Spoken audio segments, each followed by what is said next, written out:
ನಾನು ಇತ್ತೀಚೆಗೆ ಕೆಲವೊಂದು ವೀಡಿಯೋಗಳು ನೋಡ್ತಿರ್ಬೇಕಾದ್ರೆ ಈ ಥರ ವಿಚಾರಗಳು ಬರ್ತವೆ. ಅಂದರೆ ನಿಮ್ಮ ಪರ್ಸ್ನಲ್ ವಿಚಾರಗಳನ್ನ ನೀವು ಶೇರ್ ಮಾಡ್ಕೋತೀರಾ. ಓಕೆ, ನಿಮ್ಮ ಸ್ನೇಹಿತರು ಅಂತ ಅಂದ್ಕೊಂಡು ಶೇರ್ ಮಾಡ್ಕೋತೀರಾ, ಪರಿಚಿತರಂತ ಶೇರ್ ಮಾಡ್ಕೋತೀರಾ, ಅಥವಾ ನಿಮ್ಮ ನೆಂಟರು ಅಂತ ಶೇರ್ ಮಾಡ್ಕೋತೀರಾ. ಆದರೆ ಎಲ್ಲವನ್ನೂ ಶೇರ್ ಮಾಡ್ಕೊಳ್ಬಾರ್ದು ಅನ್ನೋದೊಂದು ಅದೊಂದು ಕಾಮನ್ ಸೆನ್ಸ್. ಓಕೆ, ಬಟ್ ಅದು ನಮಗೆ ಗೊತ್ತಾಗಲ್ಲ, ಕೆಲವೊಂದು ಸಲ ತಪ್ಪು ಮಾಡಿದ ಮೇಲೆ ಗೊತ್ತಾಗುತ್ತೆ.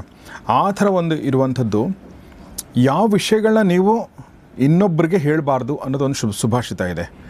ಅರ್ಥನಾಶಂ ಮನಸ್ತಾಪಂ ಗೃಹೇ ದುಶ್ಚರಿತಾನಿ ಚ ವಂಚನಂ ಚಾಪಮಾನಂ ಚ ಮತಿಮಾನನ್ ಪ್ರಕಾಶಯೇತ್ ಅಂತ ಸಂಸ್ಕೃತದಲ್ಲಿದೆ.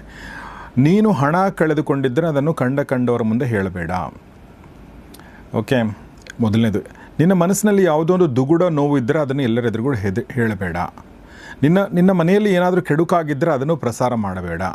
ಯಾರು ನಿನಗೆ ಮೋಸ ಮಾಡಿದರೆ ಅದನ್ನು ಬೇರೆಯವರ ಕಿವಿಗೆ ಹಾಕಬೇಡ. ಯಾರಿಂದಲಾದರೂ ನೀನು ಅವಮಾನಿತನಾಗಿದ್ದರೆ ಅದನ್ನು ಇನ್ನೊಬ್ಬರಿಗೆ ಹೇಳುತ್ತಾ ಹೋಗಬೇಡ.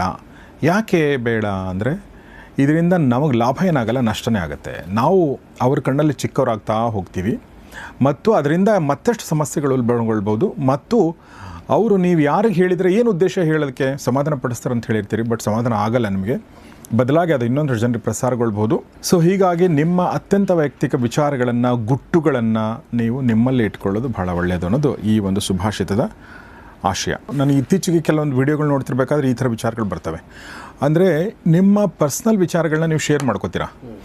ಓಕೆ, ನಿಮ್ಮ ಸ್ನೇಹಿತರು ಅಂತ ಅಂದ್ಕೊಂಡು ಶೇರ್ ಮಾಡ್ಕೋತೀರಾ, ಪರಿಚಿತರಂತ ಶೇರ್ ಮಾಡ್ಕೋತೀರಾ, ಅಥವಾ ನಿಮ್ಮ ನೆಂಟರು ಅಂತ ಶೇರ್ ಮಾಡ್ಕೋತೀರಾ. ಆದರೆ